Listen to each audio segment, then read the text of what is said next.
Oh, yeah, we gotta sign in. Yep, if nothing else, Dave, she'll, right here, she'll. Just getting the Zoom All people. right. Can we get a roll call vote, please? A roll call. Supervisor Warner, Here. Treasurer Warner, Here. Trustee White, Here. Corporal Moore here. Trustee Black. How you doing? Steve Brown is absent. Howdy. Howdy. Uh-oh. Okay. The guest and the zooming of the guest is all written down. Approval of the agenda. Any additions to the deletions?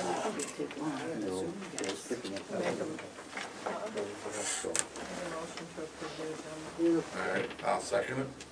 Yeah, Okay. yeah. All in favor? Aye. Aye. Opposed? Okay. Or nothing. Sitting on top of the world. Public comment. Got a lot of public. Not non-agenda.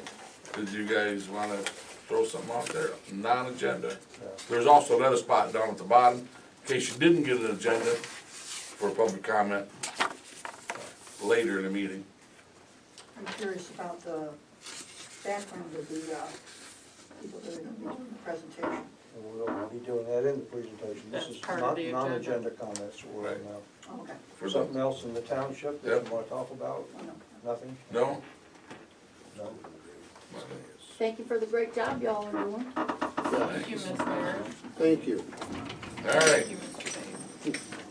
I had a nice welcome committee. I'm new in town, so Welcome. a lot of people have Or- welcomed me Yeah. with, yeah.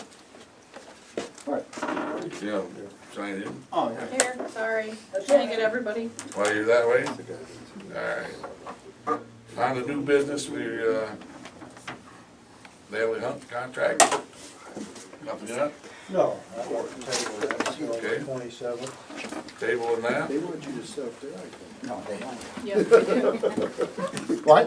Yeah, they do. Oh my gosh. All Bring right. my sitting in front of people hat. You can't wear that. Put it back on. I just had my hair done. Okay. Next new business is the marijuana discussion. And we're gonna have somebody here for presentation. He's on the Zoom. I think there's two of them on there. I believe you got Scott Deonda. You there with us, Scott? Yes, I am. Thank you for taking the time tonight. I want to thank all of the board that's there. Everybody here? Nope. We'll see if we can raise the volume up just a little bit. Keep talking, Scott. Okay. Good evening, everyone. My name is Scott Dianda, and I am from up in Calumet, Michigan, so greetings from the Upper Peninsula. I was a former state representative of the 110th District from Marquette to Wisconsin. I served 6 years in the Michigan legislature, and then after I was termed out, I ended up starting with a business with Tranquility Fields. And Tranquility Fields is out of Ann Arbor, Michigan, and the owner of the company is Ed Santangelo, who, for full disclosure to the board, neither one of the two of us have ever been into the space of the cannabis operation in the state of Michigan. So I just want to give a little bit of background on the owner of the company. He couldn't be with us tonight on the call, and Ed's on another meeting tonight. He is from Clarkston area down in Oakland County, and Ed was always an entrepreneur. He spent 35 years of his life in medical records. Ed designed the first software that was used for electronic medical records, and he did have patents on that. He ran a global company in United States, Canada, New Zealand, Australia, and Europe. And Ed sold his business about 4 or 5 years back, and his whole global team that worked with him for the last 35 plus years all went into retirement. Back in 2018, after he retired, he started looking at cannabis because of the medical properties of it. He had some friends that got injured, that got hooked up on opiates, and they had some good results of being able to get off of those opiates using cannabis in the medical piece. So he started doing research on it. We came up with a plan to be able to look at businesses across Michigan where we put stores that are owned and operated by a local person in every community. So they're a first franchise opportunity for the cannabis space. What we do is provide a turnkey operation for a local community member or members that would like to have the franchise, just like we would offer up any other type of franchise, like a micro business with a McDonald's, Starbucks coffee.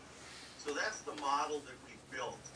So one of the biggest things that was a hard entry into this cannabis space was the fact that back when I was in the legislature, there was a situation was set up with a medical board. And I know you have some medical licenses currently in your area. So before, if you did not have a medical license, you could not get a recreational license. So that has changed in March 1st of this year. Now, you can apply for a license under the Laura Code. And I also want to introduce Doug Maines, is the attorney from Hahnemann, who represents us, is on the line with us. And Doug can go into more detail about how it all came about as far as any questions about the ballot initiative statewide. But what we're focused on as a company is being able to work with communities that want to have cannabis, that want to have a local owner, that want to have the benefits of having a new business come in, to be able to bring not just the revenue for the cannabis operator, but also with the taxation, with the tax collection that gets done statewide. There's been a lot of articles out there on MLive, and a lot of local news channels have showed some of the checks that have been coming to the local communities with the tax capture. So there's 13.25% tax capture on all of the cannabis in Michigan on the recreational side now. So what that does with the tax capture is it's shared equally to the municipalities that opt into recreational cannabis. And what they ended up doing with that is a third went to the locals, a third went to law enforcement, and a third went to the roads through Act 51 money. So the benefit for the community is not just as we see it with the cannabis business. We also, in our model, of doing a retail sales and also doing a consumption event center. And what we've looked at across all 83 counties, there's a lot of places that benefit by having cannabis come in as long as it brings other business and good business to the communities. So when we built the model on the retail, we also built the model with consumption lounge, where it would be like a nightclub where you'd have entertainment that would be coming in, 3-4 days a week. And what we ended up doing is we looked at 12 different locations across the state of Michigan. And we looked at areas that you probably would benefit with. One of them was your area in Atlanta, Recreational Township. We looked at areas in Upper Michigan. We looked at in doing the demographics of who's in these areas, who's coming through the areas, a lot of tourism. And one of the big things for us was the seniors. Our business model for the cannabis retail operation is going after the baby boomers. They are the fastest growing group of folks that are using cannabis. They're not using the flower to smoke the cannabis for just being able to use that. They're using the gummies, the tinctures, the tropical oils for arthritis. They can have a lot of problems with sleep. They're looking at a lot of different things that they want to get off a lot of their pain medication, and that's one thing that we see that's really driving the market. But going back to the event center that we'd like to have you consider for your community is the fact that we want to be able to partner up with the existing businesses in Atlanta, and the surrounding area. Because in a consumption area, the cannabis cannot be sold in that building. It only can be sold through a outside retailer. So what we end up doing is you can't sell any other product in that consumption center. You can't sell a bottle of water, a glass of pop, you can't sell food, nothing. So all of those products would have to be brought in from the other community businesses in your area. So all the restaurants would supply all the food to the event center, and there's no alcohol allowed in this complex at all. And one of the big things that we have is just the security of this business. So what happens is if somebody wants to come into this business, they pre-order a ticket for the entertainment. So our entertainment is going to include we're going to do like the line dancing, a jazz night, a comedy club. We're going to do different acts that we could have come in, and we're going to rotate those through the state, through our group, to be able to have that entertainment. So a person or persons would order a ticket to be able to have the entertainment ahead of time. They'd also be able to order in all of their foods from the local restaurants, and we work with them to set up the online menus where we can bring in the food for the event center. And also what we do is that we provide the security to this business, because we have on-site security when this place is in operation with the event center. So we have 24/7 security monitoring on not just the retail, but also with the consumption with the event center. And then we also have that we are going to be setting up with a local vendor, is to be able to have the people that are going to come into our facilities to be able to offer the Lyft and the Uber to them. So this is going to be something where we're looking at all of these 12 different areas across the state, even a few up in the UP where, you know, there's ski hills, there's a lot of places up in my area that I served in that they bring in a lot of tourists, but they're looking for some nightlife. So we're trying to provide that in a reasonable way to be able to make sure that this also benefits the community. That's our big thing. You know, a lot of people want to get into the cannabis space in different communities, and we always tell them, do it right and make sure that, number one, you have a situation where it's really going to benefit the community and it's not just going to benefit a person as a retailer. And that's why we built this model with having local ownership, because we want local people hiring local people and running it under their management. But we supply everything else. We're a turnkey franchise, just like a McDonald's or a Subway. We'll supply everything to that franchisee, and then all of our products are going to be manufactured by us, Tranquility Fields, under a label.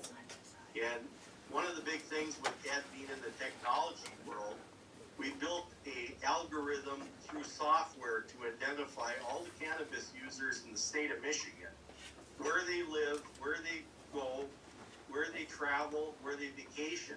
So we can really pinpoint the people that are not just in your surrounding area, but the people that are already coming through. And that's how we identify folks to be able to contact them legally, to be able to invite them to come to our event center and to our retail operation.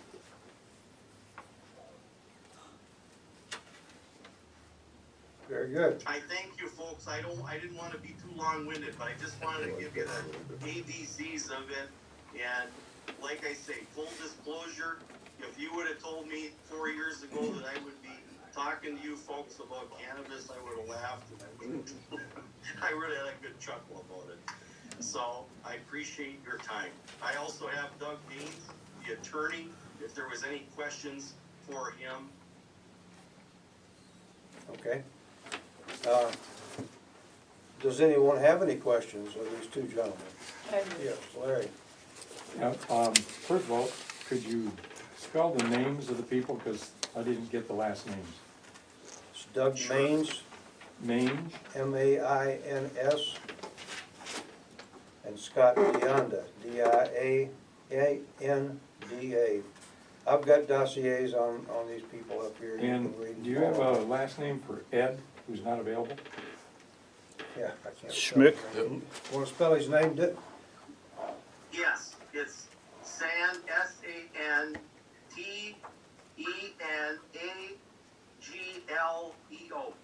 Yeah. San Angelo. Thank you. Got a question? Yes. Yeah, do you have a, basically a written out, a print outline, in other words, of your business plan? Yes, we do. Interesting to see. And we submitted those business plans to the board with the handouts that I sent and I dropped off. And they might have a few of them in front of them on the table.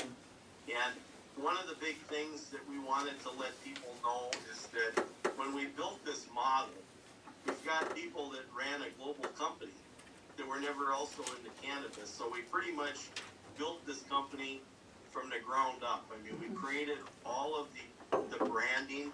One of the biggest things that we did as a group is the fact that because none of us were ever into cannabis, growing cannabis, packaging cannabis, we had to go out and hire all the experts in the industry. And I'm not talking about people that might have grown cannabis in their backyard.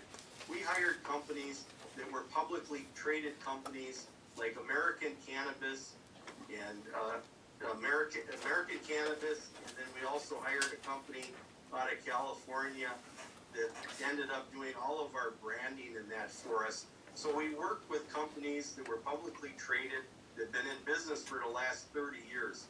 We also, in the flyer that the board has on the table, it shows all the other companies that we hired for just the way we were going to put together the packaging. We hired LGL, and what they do is they work for Whole Foods, they work for Hershey's Company, and they built the entire packaging system that we have. And also because we're fully integrated, we built a 150,000 square foot building and a 50,000 square foot footprint down in Warren, Michigan, to keep everything in Michigan. We hired companies to come in and design and build the grow operation also for us down there, because that grow operation is going to supply these stores across Michigan. So, like I said, we hired the experts on everything from the legal team, from being able to do all of the designs for the stores. We had people that we worked with and we got under contract to be able to help us with putting together these stores, because we're looking at the first rollout of these stores. We're going to have 12 in this first quarter in 2022, and one of the ones that we want to be able to do with the 12 is in your township. Thank you. Yes, Laura. I had a few questions. First of all, he's saying that everything is proprietary to them. You're only selling your own products, there won't be any competition from other companies across Michigan, correct? Well, in our space, what we're going to be able to do is that a lot of these other cannabis shops across Michigan, they may have 80 or 90 different SKUs. And what happens is there's so much product. It's kind of like when you go into a wine store or a packaged liquor store. I mean, you've got a lot of products that are a low-end product and a high-end product. But we did the research to find out nobody's asking for the middle-of-the-road type of product. So what we're going to do is our products are going to be limited to about 35 to 40 packaged units. And then we are going to get some other products that are nationally known to be on our shelves also. So we are going to be able to want to work with other growers across Michigan to be able to, if they meet the quality standards, because that's one of the biggest things that we found, is there's a lot of cannabis in Michigan, but there's a lot of cannabis out there that's not the best. So when you look at the medical grade is, what you want to have for cannabis, because when you create these products, you want the best, just like wine, you want the best grapes, and they want to be able to really control the packaging and the products, because we want to have a brand. That's what we're building with this company, with Tranquility Fields. We I'm want a concerned brand. though, excuse me for interrupting, I'm concerned if you're only carrying your own products and there's no room for competition from other markets within Michigan, you're also limiting what the consumer can come in and purchase, you're limiting our choices on that. And I personally, I'm a medical marijuana patient, so the fact that your rec doesn't affect me one way or the other, I'm more interested in knowing that there's choices and options available, and I think that the general public is educated enough or will become educated enough to make those choices between low-end, high-end, without someone else making those choices for them, I guess, is how I feel. Sure. They And I have appreciate pretty much that control question. over the We're price, just too. trying Yeah, to- it's very constrict control. Good point. Yeah, I just want to say, I appreciate your question, and what we're just trying to do as a company is that we want to make sure that the stores that we open with local owners have exactly what people want to have. And we're just looking at like the Starbucks and the Subway model. We want them to come in, to have the best product with the lowest price, to make sure that they have all the time the products in-house that we have. And we're definitely not against any other competition for anybody else that wants to be in the market selling products, because we know that's why we're living in America. Competition is America. It keeps prices lower. It does. You keep saying local owned. Do you have people locally who have expressed interest in buying into this franchise? Yes, we do. And what we do as a company, though, as soon as it takes place that it is an ordinance that would be passed, we are going to come into the community and work with the Chamber of Commerce to open up, or any of the business, Downtown Business Association, or anybody that's interested. We're gonna have an open house where we come in and wanna talk to everybody that's interested in having that franchise opportunity. Because, like I said, we just want the best for the people that wanna be able to own the store. And it is a franchise, but it is something that we want people to be successful for. So we never looked at building a model where we were going to try to go and find somebody that maybe was growing cannabis. We wanted to find the best person or persons to be able to have that opportunity, to be able to give them the best. We just want them to be successful, so they don't have to have any background in this, just as long as they're good, hardworking people, honest, and a good member of the community, because that's what we want. My understanding is that there's currently legislation, trying to pass legislation that restricts 1,000 feet from a church, from childcare, from different things. Have you predetermined a site that you think you would want to build that at, and would they be able to fit into what's coming down the pike? Yeah, we definitely looked at a couple different options that, according to the state rules and guidelines, and I can also have Doug talk about that if you have specifics, but we would be compliant with every state function to be able to have the business in an area that's compliant on all of the state level requirements. We do not want to have anything that we're asking for any type of a variance to be able to put something where maybe some of the community does not want it.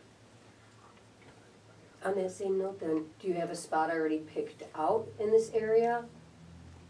Well, there's multiple spots that would work that are outside of the downtown. And I think one of the biggest things that people got to realize is that when you start bringing in a lot of different traffic patterns, you know, again, you got to be smart where you put these things so you can have things that are going to be not a deterrent for your parking. Because you will have a lot more folks that are probably going to be stopping in to the community.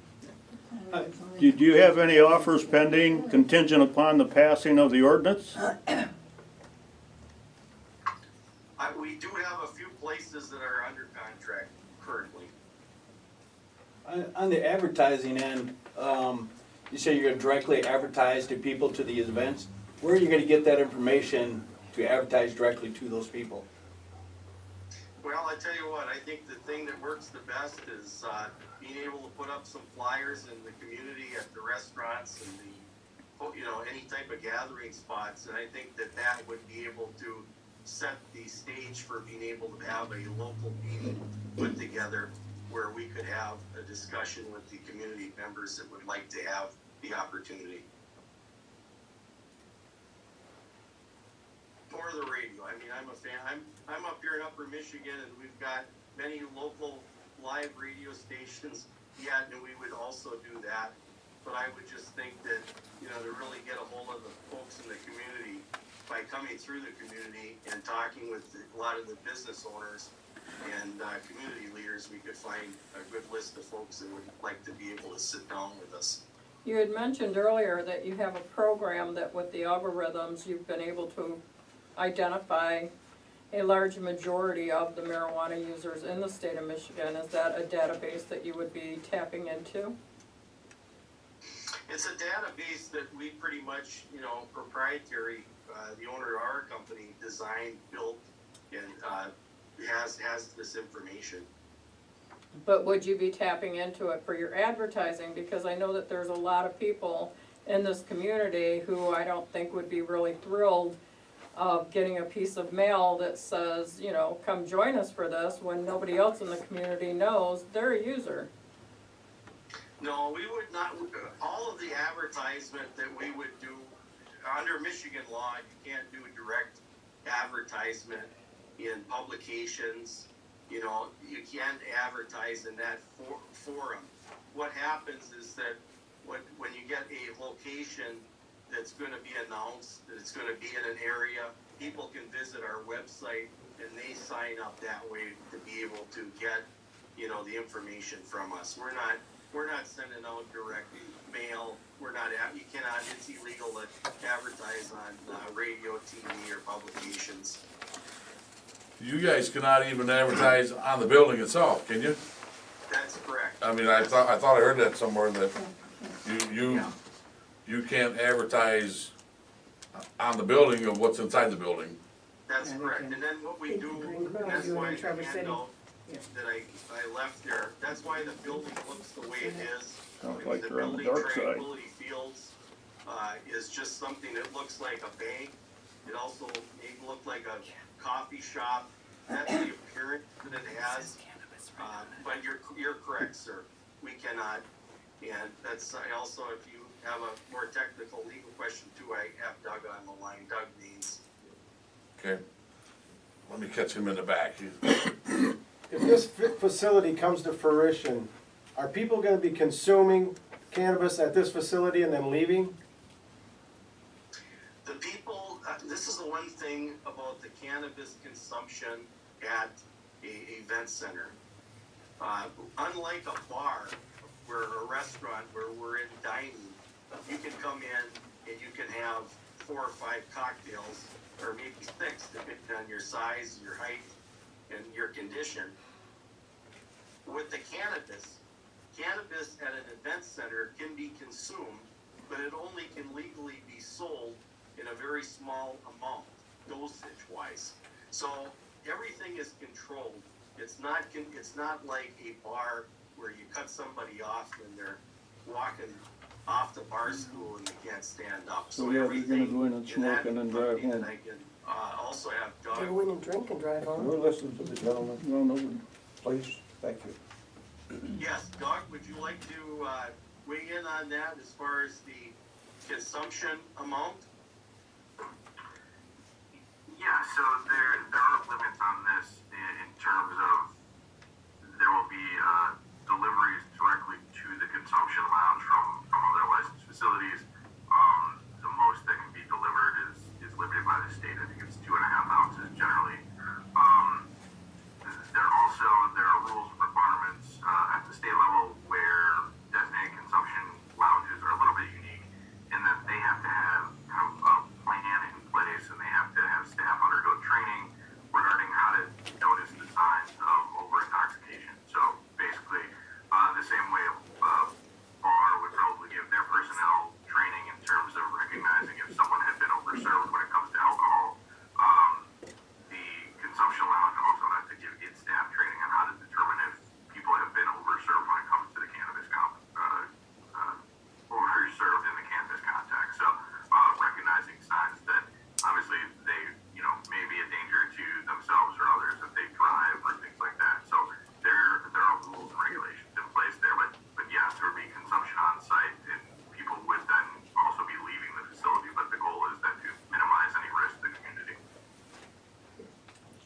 dram shop laws would basically apply to these event centers as they do to bars?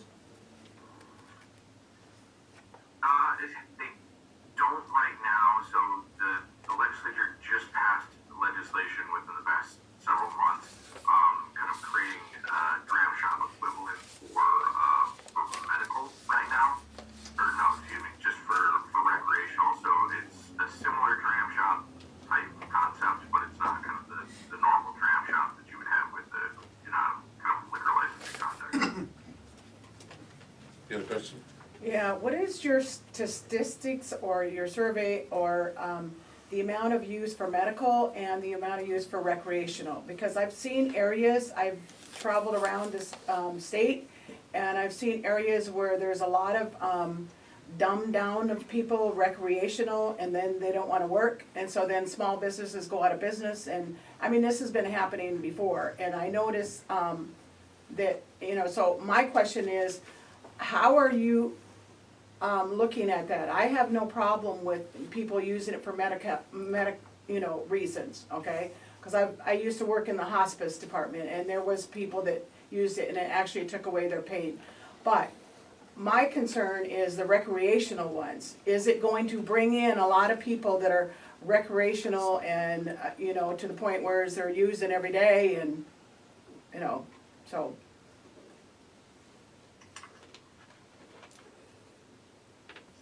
Well, on that question, ma'am, when we're looking at the recreational aspect of the event center, we're looking at something that would be about 100 to 125 capacity seating. We would be looking at what we're marketing are not just the recreational cannabis users, but people that would want to come in for just general entertainment. So me being a non-user, I would want to be able to come in, buy a ticket for the entertainment, order a dinner, be able to be there, maybe with someone else that wants to consume an edible, or somebody that wants to have the flower, but that would be in a controlled setting, number one. Number two, it would be in a separate part of the building, so there's no secondary smoke to someone else that would want to be in that event center. And the people that we're targeting are folks that are the baby boomer generation. A lot of the people from, if we drew a line from Traverse City to Alpena, all the way to the Upper Peninsula, that area, those 35 counties, is the population, 60% is over 65 years old. That's who we're going after. The people that have the resources to be able to come in and buy a ticket for entertainment, to be able to have a higher end dinner, to be able, if they do want to consume, they can, but they don't have to. So I think that's the biggest thing that a lot of people think about with these event centers, with these consumption event centers, is that, it's kind of more of a bar, Wild West, free-for-all type of thing, but it's not. And that's the kind of the model that we're putting together, is that we're bringing something to Michigan that's going to be a destination. And when we look at this, like I talked about before, we're going to be working with the local restaurants and the local hotels, and to be able to bring up a lot of the other businesses in town that could, in a 5-day or 5 evenings where we're going to need service to 125 customers for food service. We want to make it a destination where they're going to spend the night, they're going to get gas, they're going to shop, and they're going to come there not just to consume, but we want to be able to partner up with the community to make it viable for everyone. Because this is something that, if we just wanted to look at strictly profit, we would just build a type of a retail store, and we would just throw it somewhere off an exit off 75, and we go with that. But it's just not who we are as a company, and it's not the model that we're bringing to these communities. What would the ticket cost? I mean, what would be the range, for instance? Well, depending on the acts that we're going to have, because we want to do 12 of these across Michigan.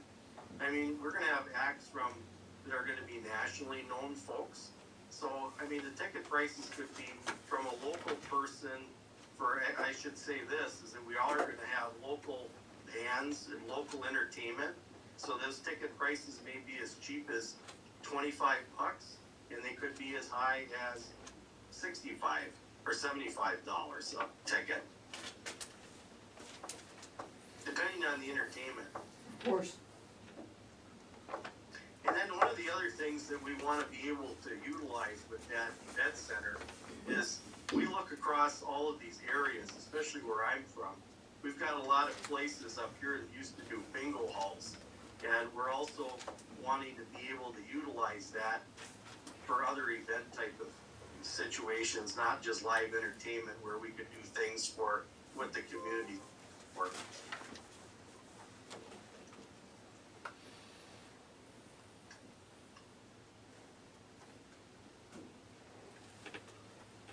Greg?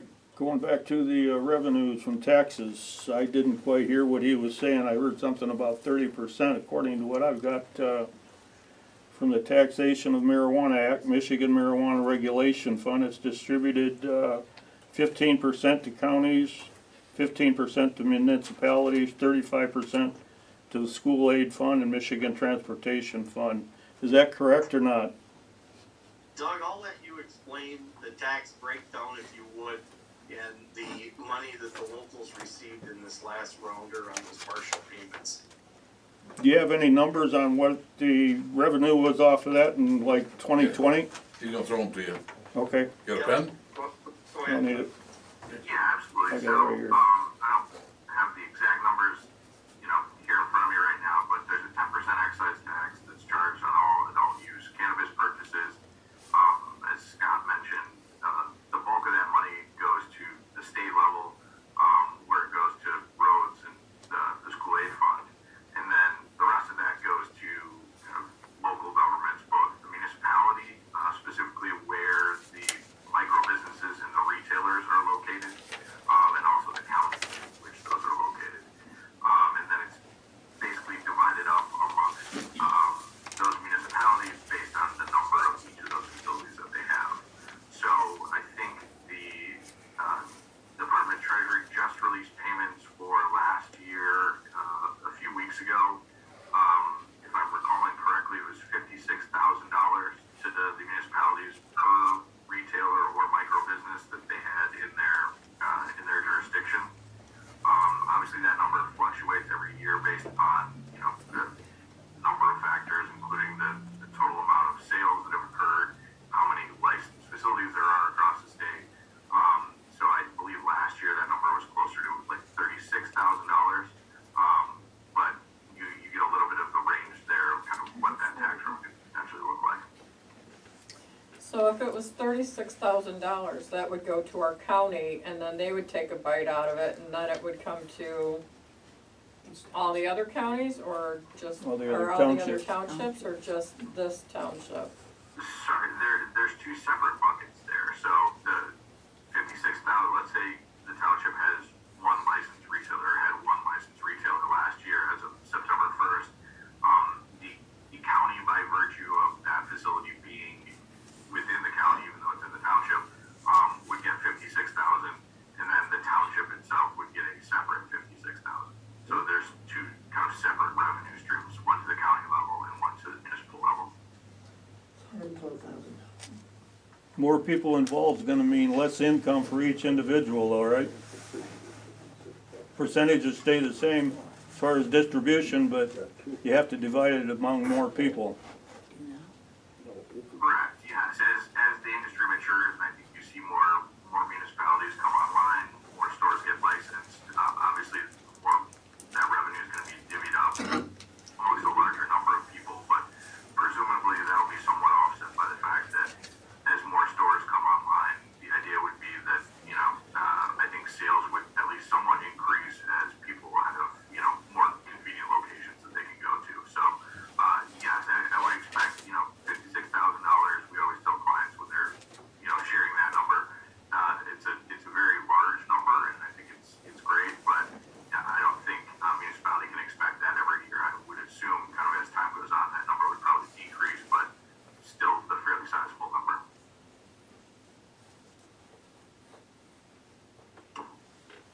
question. In regard to the recreational centers,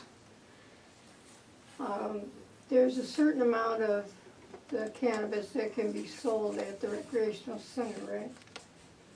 A small amount?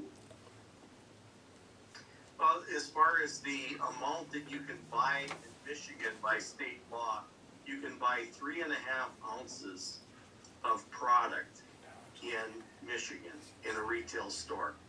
There is a cap on the amount you can buy. That's correct. So, Well, what I'm wondering about the recreational center is if they have a smoking room and people buy there and they go in the smoking room and you're assuming that there's not enough to be a bother when they get out of there as far as getting back on the road. I mean, it can be kind of like an alcohol situation. But what if they've got stuff with them and they take it in there and they're, for lack of better words, intoxicated and they're back on the road again? Has anybody thought about that issue? Yeah, we have, and what we end up doing is what follow state guideline, state statute to be able to only sell those folks product that come in, that order it through the second party, that's gonna be delivered to them on site. They cannot have any cannabis at all on their person when they enter that building. We have the security cameras and trained security in that building, that if we see that going on, they are immediately moved off the presence, or the premise. I have a follow-up to that then. What if somebody's a medical marijuana patient, you're gonna tell them they can't bring their medical? Yes, we will, because that's under our guideline. We will not let them come in with any cannabis. Okay. We are not going to allow the medical user to come in, whether they're a medical user or a non-medical user. What are you gonna do, strip search them? How much can a person buy at the facility then? 3 ounces or whatever. No, that's, That's in the store. yeah, at the event center, how much can a person purchase?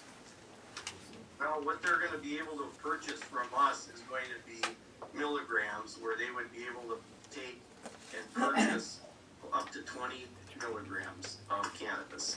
It's what, 1/6 of Is the that, ounce? is that per, Milligrams. per time, 1/6 of per an ounce. visit, per day? That's per time. That's per visit. Yes. They're only gonna be allowed to come in for a certain amount of time also. Enough for one joint? Because it's just gonna be like going into a theater. You're gonna have an hour and a half, 2-hour window with the venue that's placed, and it's not gonna be a long 10 or 12-hour period where that they're gonna be able to hang out in that place like a bar. And I think that's one of the biggest misconceptions out there, is the fact that when we look at how controlled these cannabis event centers are, and then we start looking at bars across the state of Michigan, and we see every day what happens there, because that is something that is not controlled in any situation like this cannabis would be, for security or to be able to regulate how much people are consuming. Larry? A few minutes ago, you said that they could purchase 2.5 ounces. Now you're saying only so many grams? right. In a retail store in Michigan, they, under the state statute, they can buy 3.5 ounces of cannabis. I'm sorry, I didn't But hear that. not an event center. Retail We're gonna outlet. have at the stores, retail not the event center. The event How much center, can 20 they, well, you milligrams. said a few minutes ago, at the event center, they could get 2.5 ounces. No, No, I don't, no. That's what I thought too. Yeah, that's what I thought. They're not gonna have an Isn't the event center in consumption the store allowance in the together? event center the same? no, it's not combined event and store, correct? It's strictly event. That's right. They're totally two separate businesses. Oh. Shock, okay. And what are you proposing for our area? We are proposing to be able to have two separate operations, one with a retail component, a store, and then also with a event center, separate. Okay, They're gonna be located on the same property? Under state law, you can operate on the same property, but the building has to be separated with two different doors. So is it two different franchises then? It'll be two different franchises.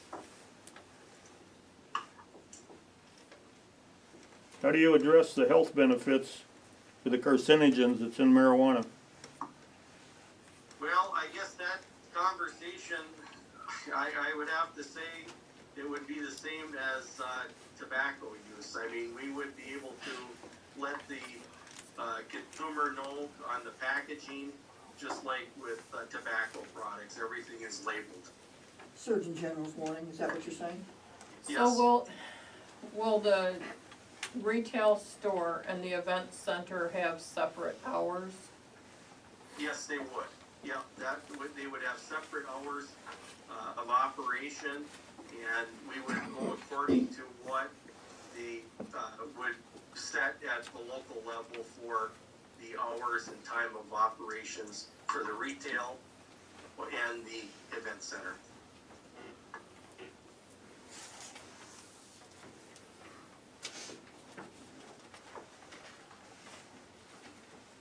Anything else?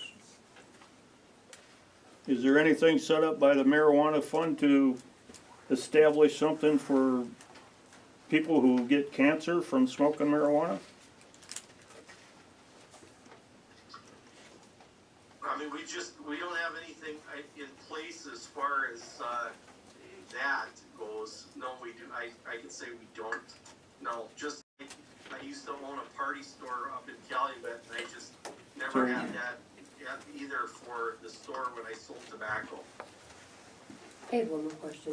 Is this an either or type situation? Are you definitely going to do both of these projects? Or if you only, could it possibly be just one project, or is it definitely gonna be both projects?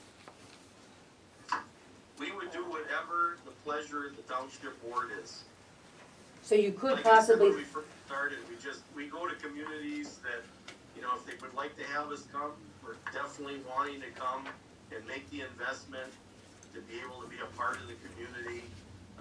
You know, just to be able to create the retail area and then have a event center. You know, we're looking at having to put about $1.25 million into a piece of property, and we just want to go somewhere where we're going to be able to partner up with the local community to be able to expand businesses, not just for us in the cannabis space, but all the other businesses in the area.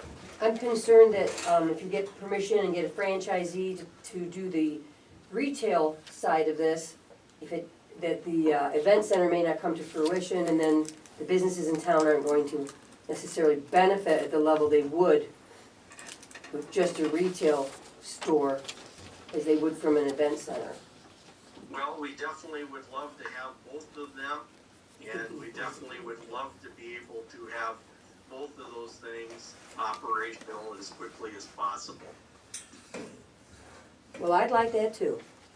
Would the retail store cater to both medical and recreational? No, we would just be able to apply for a retail license. We would not have the medical license. A lot of the It would just retail, be recreational. It would just be recreational, anybody could walk in. Anybody can walk in, there's a difference. and what we're seeing too is that now that a lot of these companies like ourselves out there are growing very good product with all of the, you know, flour, gummies, all of the edible type products is going to be at a very high level that would be comparable to a medical grade. But would the staff know how to assist somebody that's looking for specific things for specific medical? Yeah, thank you for that question. What we're going to do is we're going to have trained professionals that are going to be in that business that be able to recommend to them, whether you're in our store in the Upper Peninsula or if you're in your area, where we're going to have the same training for people to be able to tell them what's the best product that would fit their need. We want to make sure that it's a standard answer through quality people that are going to be able to give out the information. This is just something that, again, we want to make sure that everything is, appreciated with the branding, because we want to make sure that the product that they're buying in any parts of the state is all the same consistency. And that's one of the biggest things we see out there in this cannabis space with a lot of people that are involved in this business. Customers come in that may use something for sleep, they buy it 1 or 2 weeks, they come back on the 3rd week, they don't have the product. So that's why I talked before about having our products and having the amount of SKUs, the amount of products, so we always have the product. We always want to be able to serve that customer, just like any other thing that we buy normally at a grocery store or drugstore. We want that consistency of the same product that's available to the customers.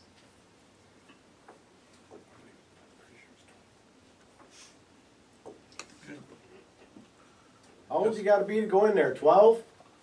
21. You gotta be, Stay long.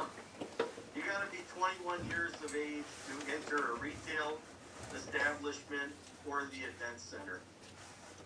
Unlike a bar where, younger people under 21 are allowed. Nobody is permitted on any of the property, whether it's it's an event center or retail, they're not allowed on the premise. 21 and older. And the people we're looking at going after are gonna be the ones that are gonna be 60 and older.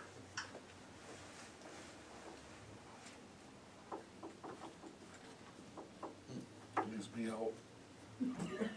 Anything else? Yeah, TF Franchising Incorporated, is that a publicly traded stock? No, we are not publicly traded. We're a private company. Okay. Are any of your investors involved in TF big franchising. tobacco? No, none of our investors are involved with any type of alcohol, tobacco. This stands for Tranquility Fields, TF. You're an LLC? Yes, every one of the local owners will be a LLC, correct. It is gonna be their business, a local owner, and they're gonna have the ownership like any other type of franchise. What's more expensive, recreational or medical? Well, I think it depends on probably the products that they carry. I would say that the medical products would probably be higher. Nope. They probably, any type of medical store is gonna carry a lot more different SKUs. I beg to differ. Tax rate's different, isn't it? Tax rate's different. Do a lot of recreational stores also give a discount to medical patients to offset that 10% luxury tax? Are you going to do that? Well, I tell you what, we are gonna do whatever it takes to take care of people that are coming in. I can't, say that we're gonna give a certain discount right now, but we're gonna do whatever it takes to take care of people that have to. Larry, did you have a question? Well, I was kind of holding it towards the end if we're getting close. Yep. It was more of a comment. The board, right now, there's an ordinance saying no thank you, is that correct? No. That's gone. What does the ordinance say that was voted on by the board The previous the last board, time we had a meeting comparable to this? the previous board in October, I think it was in 2019. 2019. All right, and that's still in effect, correct?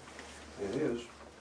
Is that, and I believe, and I don't believe I'm wrong, the board asked the community said no, thank you, and that's what the board went along with, was the people of the community. So at present, we have an ordinance saying no, thank you. Is that correct? Yes. I was told before by somebody on the board that that ordinance never went through because it didn't get published or for whatever reason. It never got changed. No. It never got changed to a yes. Well, Back when there was- I have the documents right here in front of me.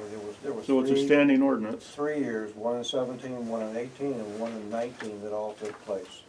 The last one was 2019. That was a prohibition of the product, any kind of marijuana for that matter. It wasn't recreational, because it didn't Didn't have it exist then, at yeah. that time. It was marijuana, period. The laws have changed regarding that, and I think Doug would be the proper guy to address that. The laws here have changed?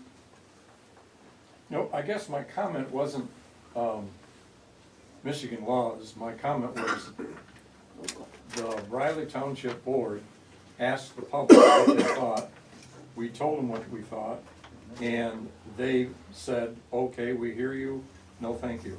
Right. And at If I present, remember right, we had a I think committee we're that still was there. involved in it. But let me have Doug address that, if I might. Doug? How can he address it? This is local level. Not down. They're questioning the fact that there is a standing ordinance from 2019 that says no in Briley Township, and now we're looking at this. My guess is, so this is where there's a little bit of difference between the two statutes. So, with the Medical Marijuana Facilities Licensing Act, it is definitively set up as an opt-in, statute. So you cannot locate a medical marijuana business in any municipality unless they have affirmatively passed an ordinance allowing those facilities. The difference then with the adult use or recreational law is that it's an opt-out statute. So the way the statute is written is basically, once it went into effect, you could open a business anywhere unless a municipality had opted out of allowing those facilities. So around 2019, when the state first started accepting applications, prior to that, a lot of municipalities, this may have been what happened here as well, passed an ordinance or a resolution or something prohibiting adult use businesses from being located within the municipality in order that they didn't fall into this kind of category where businesses were allowed without any sort of regulatory ordinance having been passed. So we've seen this kind of throughout the state. A lot of people, very early on adopted ordinances prohibiting adult use businesses. One, to make sure that they weren't just going to kind of inadvertently allow them because they hadn't passed any sort of ordinance. But two, just also to kind of wait a little bit to see kind of what other municipalities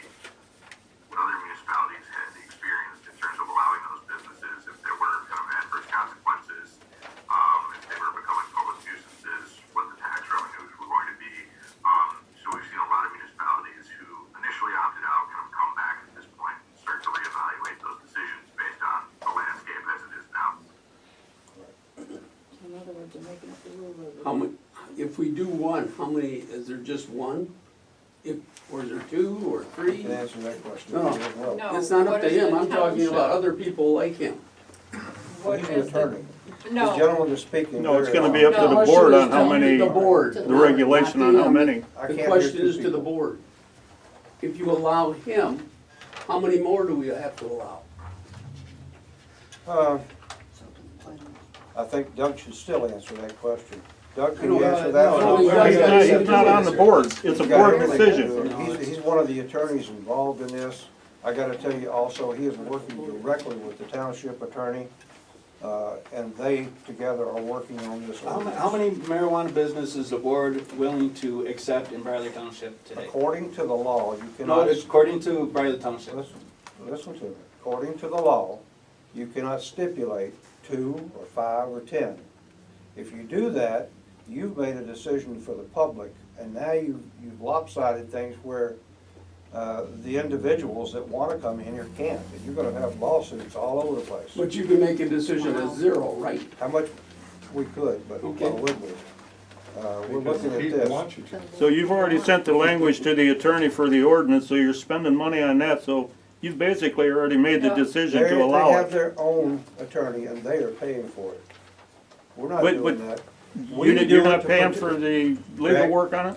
We do that to protect our community, to make sure that we're protected. you're Why protected. would you bother getting language on a new ordinance if you hadn't already thought about going through with it?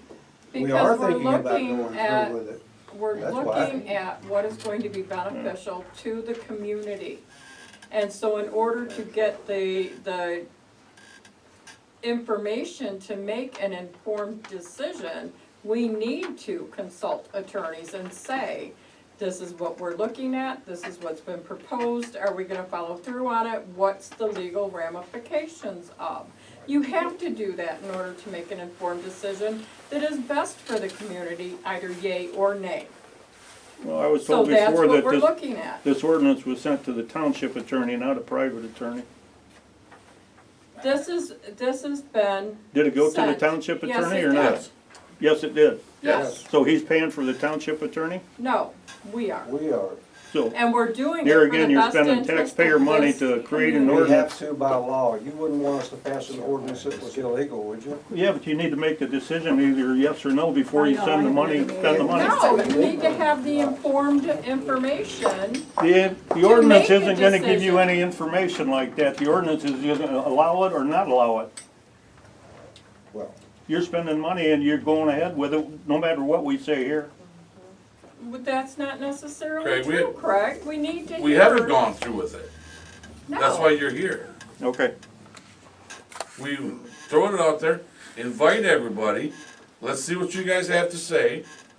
Okay, now whether or not we can change your mind and say, look, this is gonna bring money into the community without raising the taxes, without doing this, that, or the other thing. Or do we squash it? But as a board, you've gotta look at both sides. You gotta look at the money that they're throwing out there from the state back to the township going, well, we could've had a piece of that, or do you let it go by? And above and beyond what it throws back to the county, what it's throwing to the local businesses. Right, so as a township board, you need to be informed. So yes, we did spend some money on the attorney so that we can be informed. That way we're just not sitting here on our thumbs going, well, no. We need to know. That's all that we've done so far is looked at what we need to know. From here, But Ken, how many $1.5 or $1,100,000 buildings are in Atlanta or Briley Township? Zero. Do we want this to be the centerpiece of our community? I don't. well, and that's, I mean, no, but I'm just telling you, if and, $1,000,001, it's gotta be something huge. okay. and I got you. I did my other leg of the research. I went to the clerk to see how many of the voters in Briley Township voted for it last time. Okay, even though it was a statewide thing, everything else, the state passed it, Briley Township said no. There was enough no votes, more no votes than yes votes in Briley Township. And we're old people. So again, we're learning. That's what we have to do as a board. Now, they talked about not putting it in the downtown area because of traffic and stuff. So if they stick it out someplace on 33, what are they gonna do about traffic there? Well, at the same time, we can look at Gordon, and he's part of our zoning, and if you're selling anything, if you're selling M&Ms, you should be selling it in a commercial. So where do you put them? You gotta put them in the commercial zone somewhere. What are you gonna do, how are you gonna deal with the additional traffic in that commercial zone? Well, the We traffic, well know what traffic is. traffic flow would be better handled outside of town than it would be Right, inside so I of mean, town. it's, we need to get all the ducks in a row, we need to look at everything so that we can be informed. Here's It's no another different than idea. Thunder Bay Clinic. I mean, We it's wanna a- bring this it's a in traffic for light. recreation, to throw money into the county. But what about really trying hard to bring businesses in that are gonna create jobs? Oh, absolutely. I mean, we have people that are willing to work. There's some that aren't, but there are people that are willing to Yeah, work. So I mean, why don't we go that direction? we have, we've looked at things, we've talked to people, this is the latest, greatest thing out there that has got a really large tax base. I mean, they have to pay a lot of money to do business. As to just open up another little mom and pop flower shop or something like that. I mean, yeah, we'd love to have those too. But, I mean, it's just, When you look at the grand scheme of this, the number of people they're going to be hiring from the community, putting to work in the community, training with things in the community, or, it's a bonus for community members, for those people who are looking for jobs. What will the average, That is a bonus. what will the average wage of those employees, and will there be benefits for those? Don't yeah, know. that's up to them. That's Yeah, I can comment on that, and I wanted to let people know that that's why our model, we wanna have the local owner and owners to be able to do the local hiring, so people would not come from outside of the community to work at the retail or the event center. And the community, the benefits that are for the wages, the starting wages in these shops is $23 an hour, plus insurance, plus benefits. So in the retail, we are gonna have to have 14 people working there full-time to be able to handle the retail. And then with the event center, you're gonna, with security, to be able to have people in that setting, you're looking at another 15 to 20 full-time folks to run that operation. So, you know, we're gonna have, it'll be a large payroll for one business to be able to pay living wages with benefits. So, decent wage. Will there be a vote in the township to approve or not approve this for the public? I'd like to. No. Not by the No. public, only by the board. So oops, I have to be recognized first. So the stats that you were just showing, Kenny, Yep, excellent research. We know that Wayne County and Oakland County passed Michigan's law for marijuana, and most of the other people from Clare North voted no. But yours says Riley Township. actually, it's a lot of the west. Was it West Side too? Yep. Wow. Very Anyhow, small sections. that but do your that. paperwork said Yeah, that Riley Township voted no. correct. What was that? End of my vote? comment. That was on medical marijuana. No, how many? What were the numbers? Okay, this is the numbers for 2018. Proposition 1.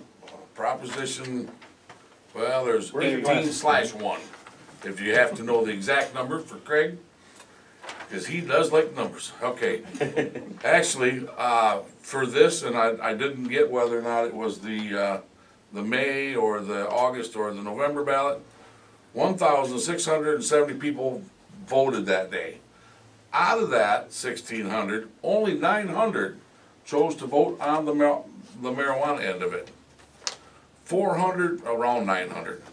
412 yes votes, 457 no votes. Wow. So it went down by So was that 40 close? people. I mean, it's close, I mean, it's close. It went We have down, but it's more- close. We have more residents now, so there's more older people to vote. Yeah. Yep. More of us should vote yes. Well, and at the same time, there was 1,600 that voted, 700 didn't care to and cast their vote. 700 didn't care You to have to vote on remember it. too, a lot of people are afraid to speak up on anything about marijuana, there's a lot of stigma. So, I mean, it was just, They don't know everything. right, so And a lot of people don't that's what know. we're doing right now, is we're learning. We're Did I learning. understand the clerk to say that we can't vote on it, that it has to be done by the board? As far as the ordinance? That is correct. You can't put that on a ballot? No, sir. Why not? Ask the attorney.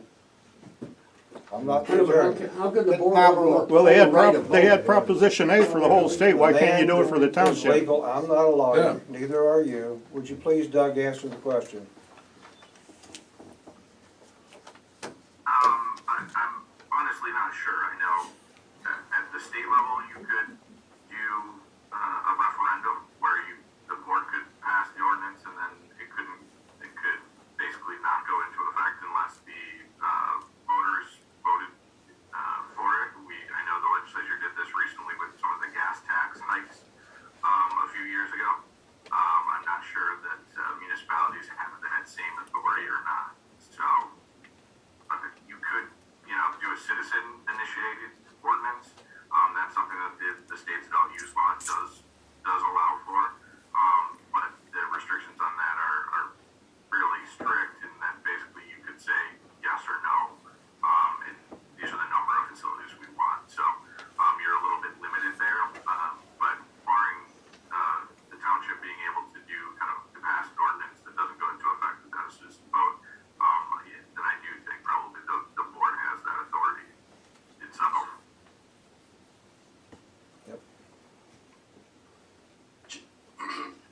So we do have that authority.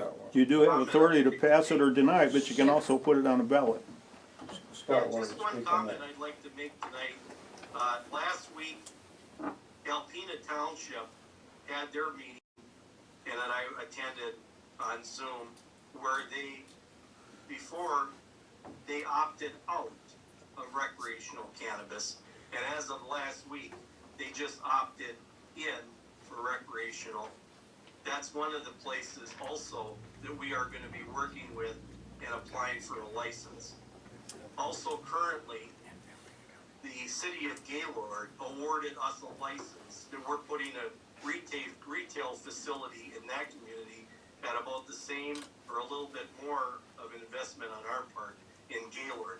We also were awarded a license in Sheboygan. The city of Sheboygan awarded us a license that we are going to be putting a Tranquility Fields in that area. So we pretty much across the state right now have been awarded over 18 recreational marijuana licenses, and we've got another 15 that we're applying for, including a lot of the metropolitan areas of Lower Michigan. But one of the things that I do see is that there was a lot of people that opted out